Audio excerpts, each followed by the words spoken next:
Hello everyone. आज का हमारा टॉपिक है memory hierarchy and memory units. तो आज हम यहाँ देखने जा रहे हैं कंप्यूटर की मेमोरी हायरार्की। जैसे कि पिछले वीडियो में हम लोगों ने कंप्यूटर के मेमोरी के बारे में देखा, primary memory, secondary memory, cache memory. तो अगर आप वह वीडियो भी देखना चाहते हैं तो उसके लिंक मैं नीचे डिस्क्रिप्शन बॉक्स में दे दूंगी। तो अगर इस पिरामिड शेप को देखें तो यहाँ सबसे ऊपर आता है रजिस्टर मेमोरी।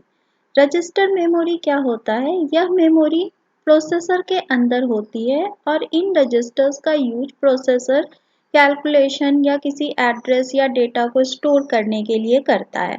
इसकी साइज काफ़ी कम होती है और यह नॉर्मली बाइट्स में आता है। तो इसके नीचे अगर हम देखें तो अगला है कैश मेमोरी। कैश मेमोरी जैसा कि हमने देखा था, यह एक फास्ट मेमोरी एक्सेस डिवाइस है जिसका यूज प्रोसेसर उन डेटा या इंस्ट्रक्शंस को स्टोर करने के लिए करता है जिसकी ज़रूरत बार बार पड़ती है, जिसके कारण प्रोग्राम का एग्जीक्यूशन फास्ट हो जाता है। तो कैश मेमोरी की साइज रजिस्टर मेमोरी से ज़्यादा होती है। उसके नीचे अगर हम देखें तो ये है हमारा मेन मेमोरी जो रैम या रोम हो सकता है।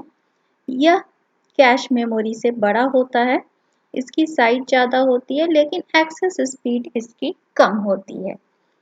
इसके नीचे देखें तो मैग्नेटिक डिस्क, जिसमें हार्ड डिस्क, फ्लॉपी डिस्क ये सब आते हैं।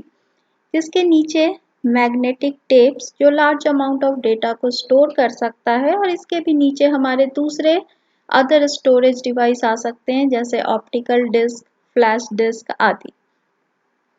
तो इस हायरार्की में जैसे जैसे हम ऊपर से नीचे की ओर जाते हैं इसकी स्टोरेज कैपेसिटी बढ़ती जाती है। यानी अगर हम रजिस्टर के स्टोरेज कैपेसिटी की तुलना मैग्नेटिक डिस्क से करें तो मैग्नेटिक डिस्क के स्टोरेज कैपेसिटी उससे काफ़ी ज़्यादा होगी।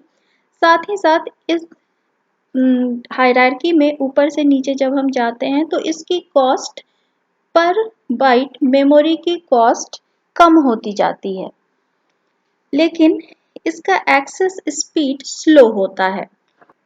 तो इस हायरार्की में सबसे ऊपर जो मेमोरी डिवाइसेस आते हैं वो ज़्यादा फास्ट होते हैं लेकिन उनकी साइज कम होती है, लेकिन साथ ही साथ ये स्टोरेज डिवाइस फास्ट होते हैं।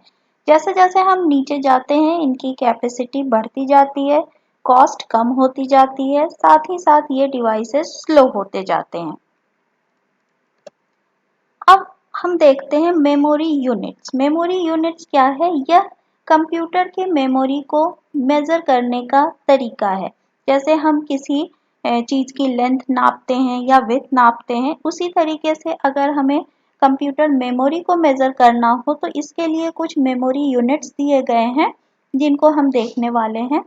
तो सबसे पहला है बिट।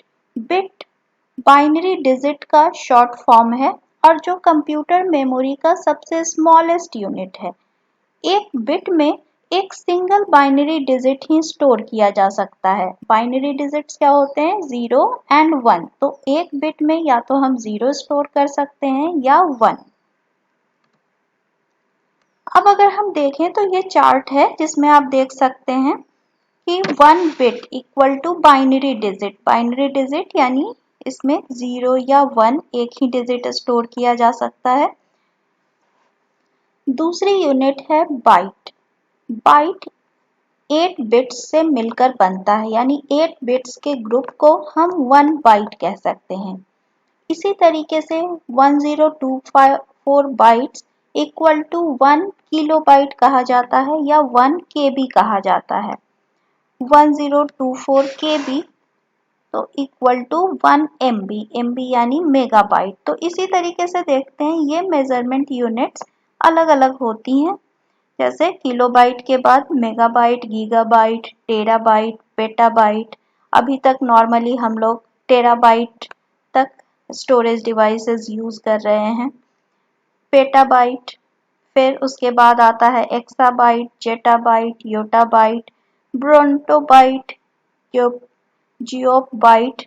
और इस तरीके से ये अलग अलग मेजरमेंट यूनिट्स मेमोरी के लिए डिफाइन कर दिए गए हैं, जिसमें अभी तक हम टेराबाइट तक ही पहुँचे हैं। फ्यूचर में शायद हम इससे आगे निकल जाएं। तो यह वीडियो आपको अच्छी लगी तो इसे लाइक, शेयर एंड सब्सक्राइब करें। Thank you.